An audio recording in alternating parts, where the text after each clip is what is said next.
At 3:33 a.m., the dreaded Devil's Hour, a suffocating darkness swallowed the grounds of Highgrove House. Deep beneath the reinforced foundations, within the clinical chill of a steel-lined vault, the unthinkable was unfolding in absolute secrecy. This was no fraternal reunion, it was a high-stakes ambush. Under the flickering hum of harsh fluorescent lights, Prince Harry sat trapped across from a brother he no longer recognized. Prince William, standing with the cold, immovable authority of a future king, presented not an olive branch, but the Highgrove Accord, a brutal document of total surrender. Every scratch of the pen on paper felt like a nail in the coffin of Harry's independence, a desperate trade of his silence for a fragile legal shield.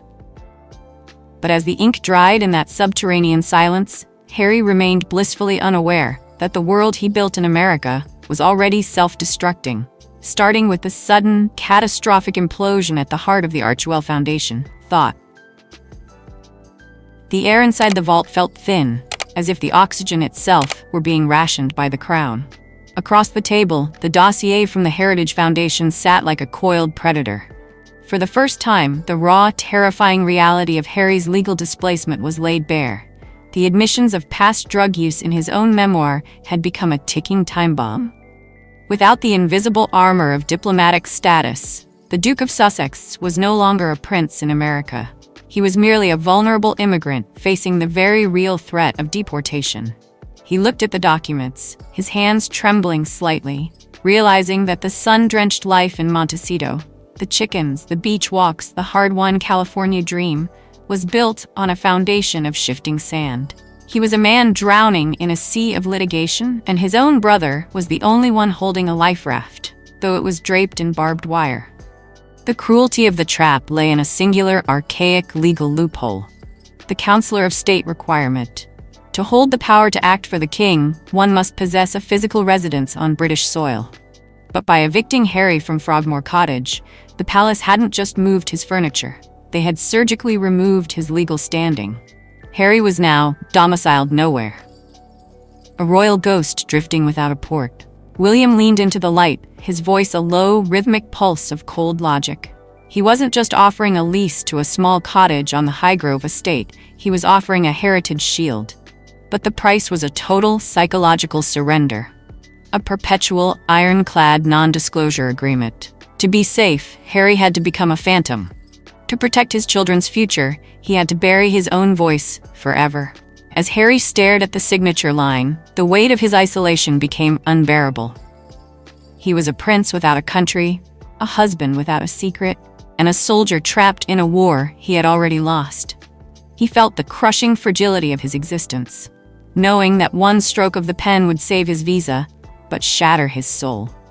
He was about to trade his truth for a set of keys, unaware that while he struggled with this impossible choice, the silence from across the Atlantic was becoming deafening.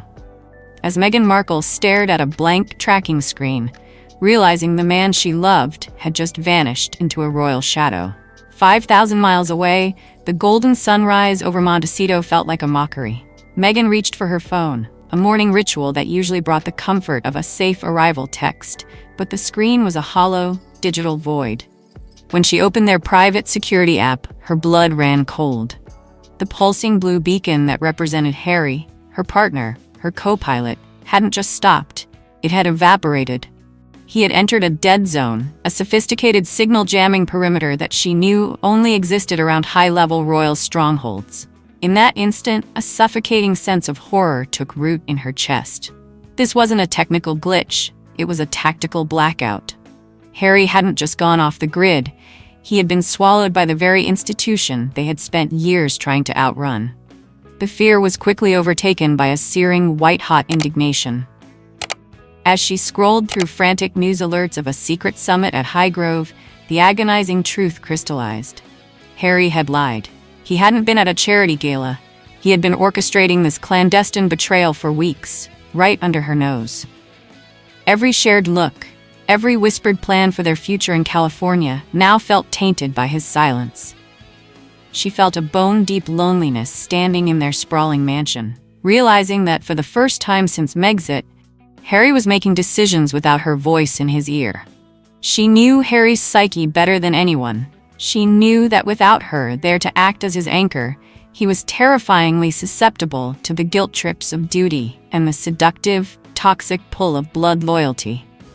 The thought of William, the man she viewed as their primary antagonist, having Harry isolated in a room was unbearable. She could almost feel the walls of the palace closing in on her husband, molding his indecision into a weapon against their shared brand. Meghan paced the darkened hallway, her mind racing through damage control scenarios, but the crushing weight of her helplessness was absolute. She wasn't just losing her husband to his family, she was losing the war for their narrative. And as she stared at the silent phone, she realized with a jolt of pure terror that the man who would walk out of that iron vault wouldn't be the rebel she married, but a compromised asset who had just handed the keys of their kingdom back to the future king.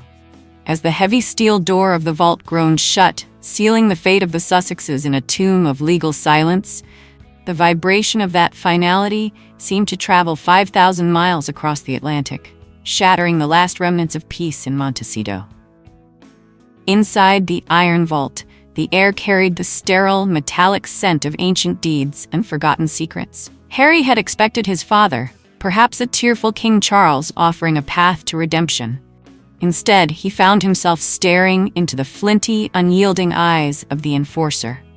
Prince William did not stand like a brother. He stood like a monarch already in possession of the throne, his shadow stretching long and menacing across the steel table. There was no warmth in the room, only the absolute, chilling authority of the British state. William didn't waste time with pleasantries or nostalgia. He laid out the dossier like a death warrant, his voice devoid of emotion, sounding more like a judge than a sibling. This was the moment Harry realized that the family was gone, replaced by a ruthless machine designed for survival. The psychological pressure was surgical. William didn't just threaten Harry's visa, he went for the jugular, Archie and Lilibet. He painted a brutal picture of a future where Harry was deported, stripped of his security, and his children were left as royal outcasts, denied their birthright and protection because of their father's reckless transparency. "The crown protects its own, Harry," William whispered, the words echoing like ice cracking in a deep well. "But you are currently on the outside. Sign this, and the Heritage Foundation lawsuit vanishes. Refuse, and you face the American federal courts as nothing more than a private citizen with a very public drug problem." The choice was a slow-motion execution of Harry's ego. He was being forced to choose between his pride as a rebel and his duty as a father. Under that suffocating weight of submission, Harry felt his resolve shatter. The room seemed to shrink, the silence pressing against his eardrums until he could hear nothing but the frantic beat of his own heart. He looked at the Parker pen, the very weapon that would seal his mouth forever, and realized he was being offered a gilded cage in exchange for his family's safety. With a hand that visibly shook, Harry reached out.